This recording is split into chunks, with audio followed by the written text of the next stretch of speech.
going to be talking about why networking events actually just don't work.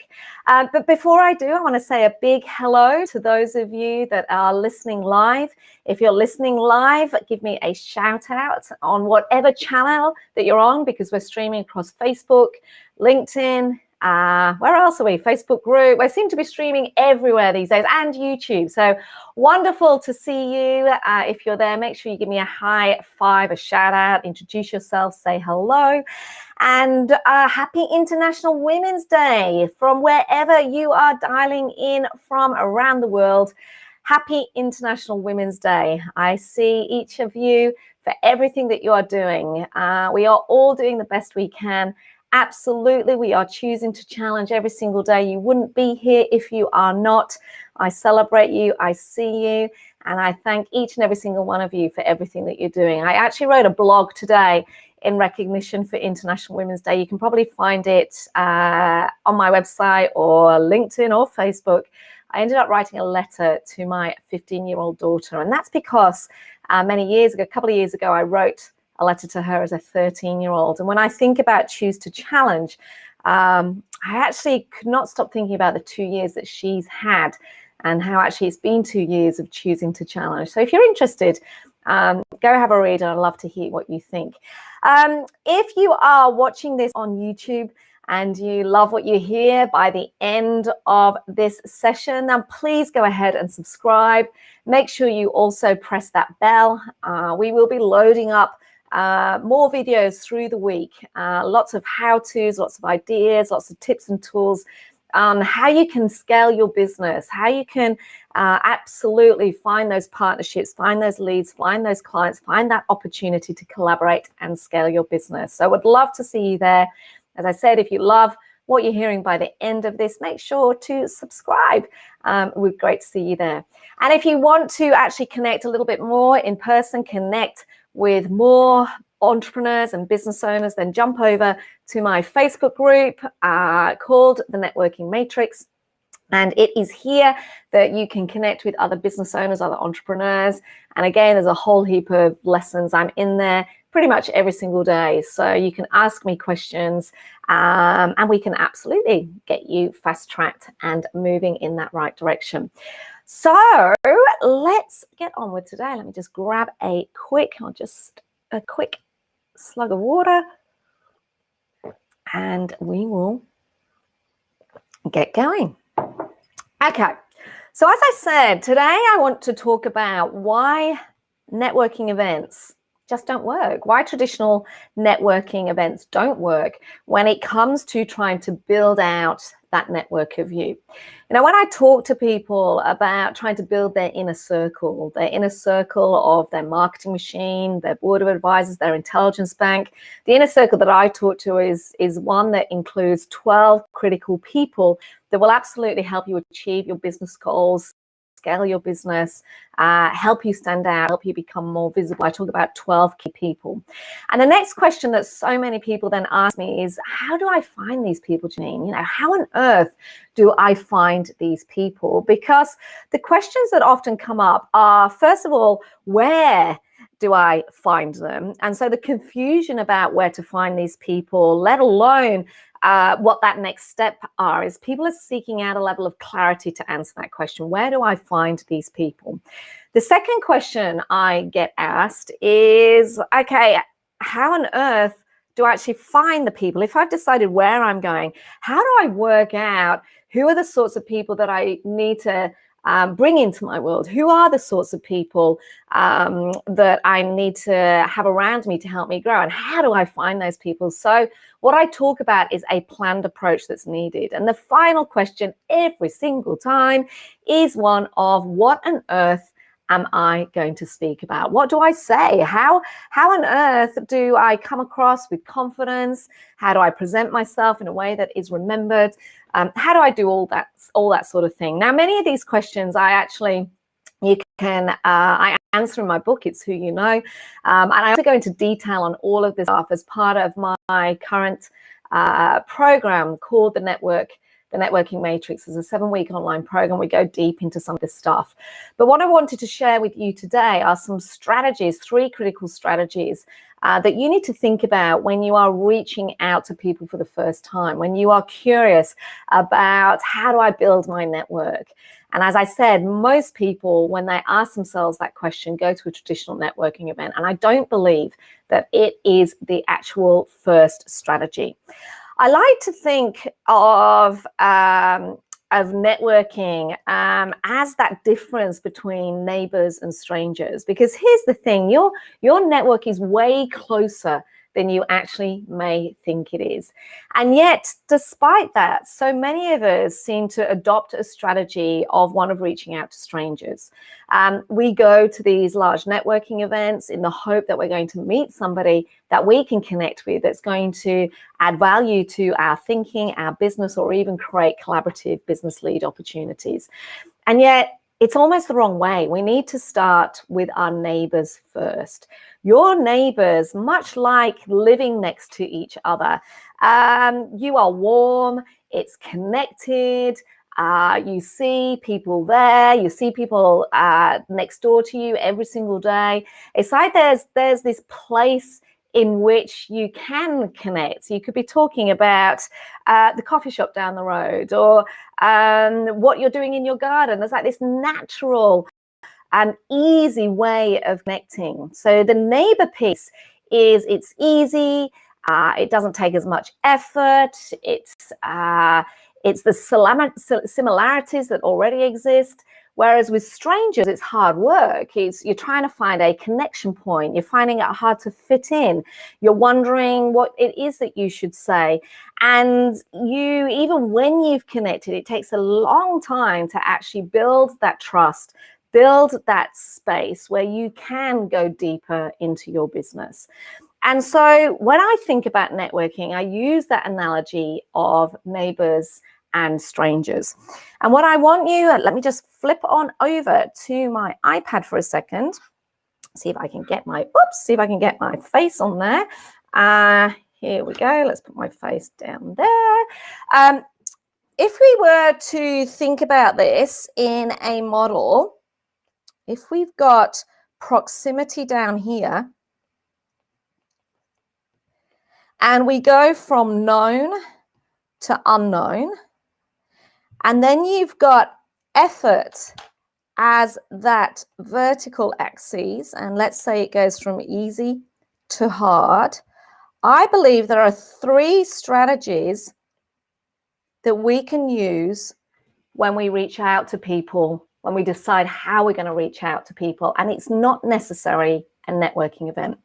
So if you think about yourself as down here, let's imagine that this is you down here, and you've got your business goals that you want to achieve. You potentially have a timeline that you're working to. You've got specific projects that you want to deliver this year. And by looking maybe at some of my previous work where I talk about the key people around you, you're going, actually, I don't have the right people around me to help me get there. My suggestion is that we actually have to start close to where these axes cross. This place here where it is, it's relatively warm, it's hot, right? This place is a place where it's easy to network, it's easy to connect, and more often than not, you already know people here. You've already got a network of sorts at your fingertips, and yet so often we forget about this. You know, think about strategically the people that you already have around you. Think about the people that that shouldn't say hard, by the way. I'm repeating myself here. Come here, 2 seconds. Let me start again. This is actually hot, hot, hot, hot. Not hard, hot. So they're already hot. They're already close to you. You already know them. It's relatively easy in terms of that opportunity to connect. You may have worked with them before. They may be previous bosses. You may have met them on a program somewhere. You may have gone to university with them. There may be people that you know through your kids or through family members. I often think that we need to start so much closer to home. And when we're building out our network, start here at this number 1 point of the people, I call them those hot connections, the people that are close to you, that you already know, where there's already a very good connection point. This is like the neighbors in that neighbors versus strangers analogy. The second place to then go is this next curve out. And this is warm connections. Often my clients forget about this place completely. This is where we think about and we look at who we already respect, who we already admire, who's already doing great stuff. And we actually approach them and we ask them, do you know somebody that can help me with? I'm looking for a mentor. Who would you recommend? I'm looking for someone that can help me promote my business. Who would you recommend? I'm looking for an expert in that I want to learn from. Who would you recommend? It's this warm connection piece that you don't necessarily know the person, but there is that 1 degree of separation. You know, most of us have heard of that concept of 6 degrees of separation, that concept that proposes that there are only 6 small degrees of separation between you and anyone on the planet. And yet we fail to tap into that theory when it comes to reaching out and building our network.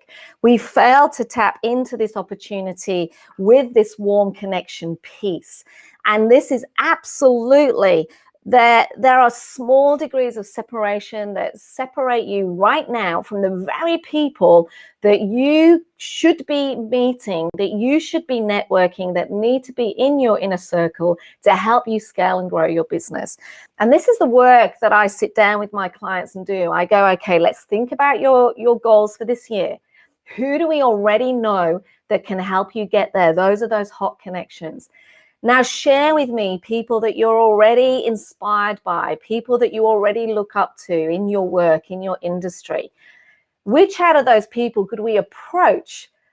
Who are those warm leads that we could approach and ask them if they could introduce me to somebody else? That's exactly what we need to do. You know, early on in my career, I knew that I needed somebody to really help fast track my transition from corporate work into my own business. I had this goal and this dream of writing books, of speaking on a global platform, of building a business that would create the freedom that I wanted for my family. And having been in corporate for 20 years prior to that, you know, my network was very corporate, it was very executive based, it was very big business based. And yet I wanted to build this entrepreneurial part of me. And so I asked around amongst the people that I knew that had already entered this space. And I asked them, who's the best in the business? Who should I work with? I shared my goals and my dreams.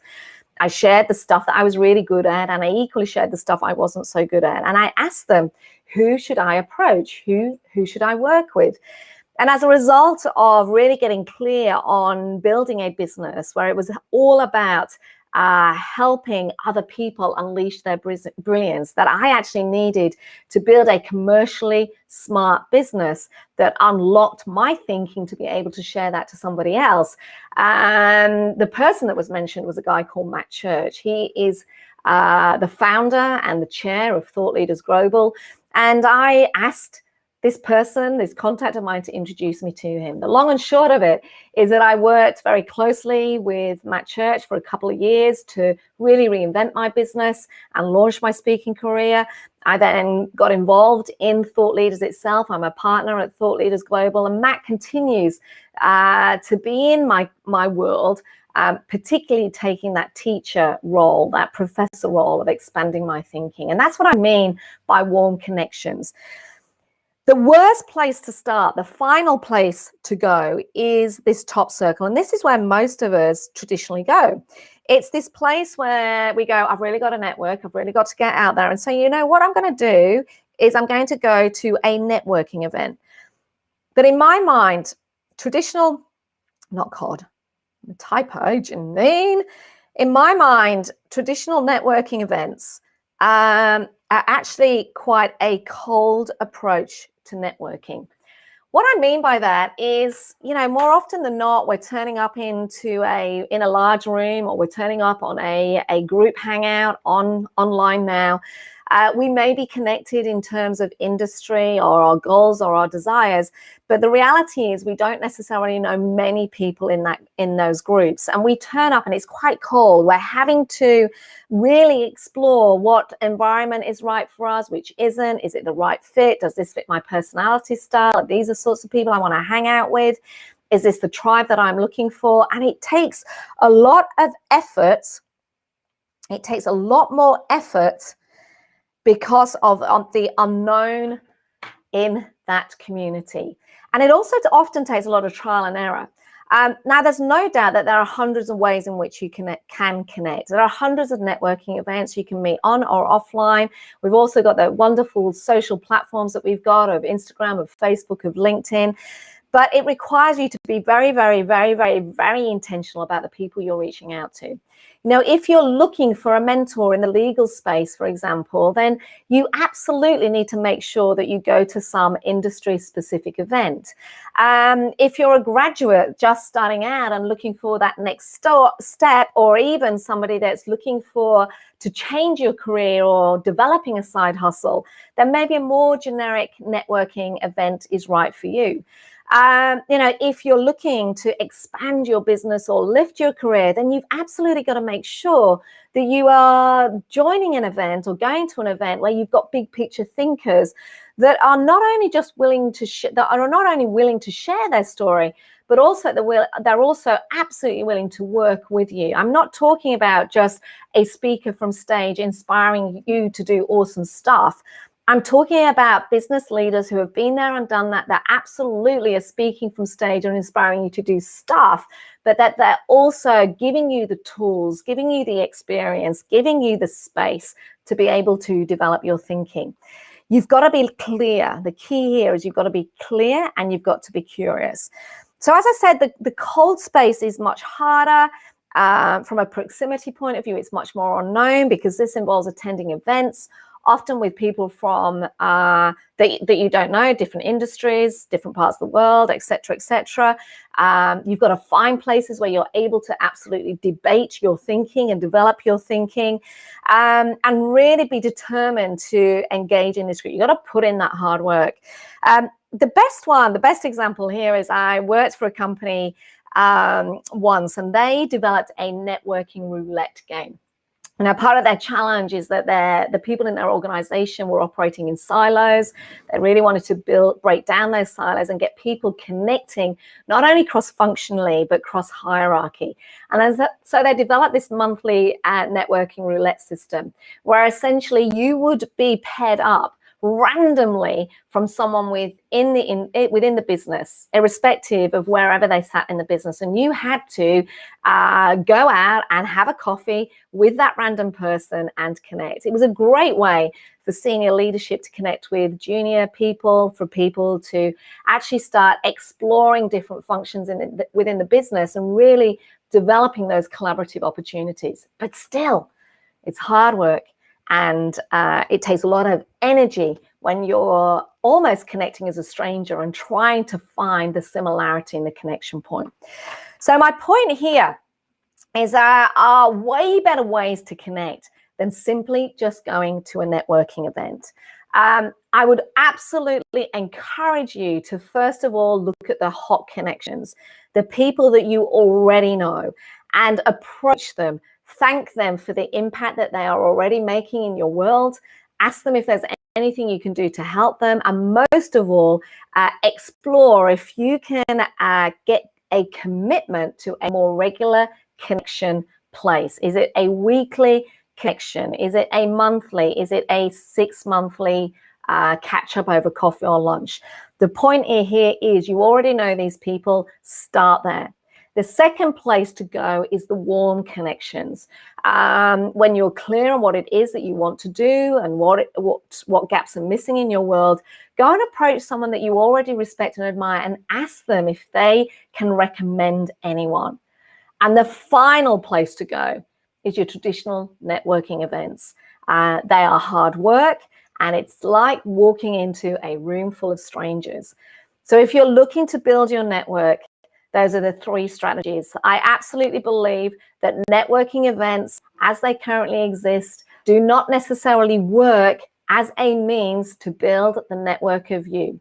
Your network is way closer than you think. It is right at your fingertips. And all it requires you to do is to get curious, to open your eyes and look and see the people around you, to open your ears and listen to what is being said. And most of all, to open up your mind to the possibility that the network of you is exactly where you need it to be, which is right in front of you at the end of your fingertips. If you enjoyed this video, please make sure to subscribe to my YouTube channel. It would be fabulous to see you there. Make sure you subscribe over there. And I would love you to jump on over and head to my Facebook group. The Facebook group is called The Network Matrix. I'd love to see you there. Jump on, say hi, and I look forward to connecting you and helping you build the network of you.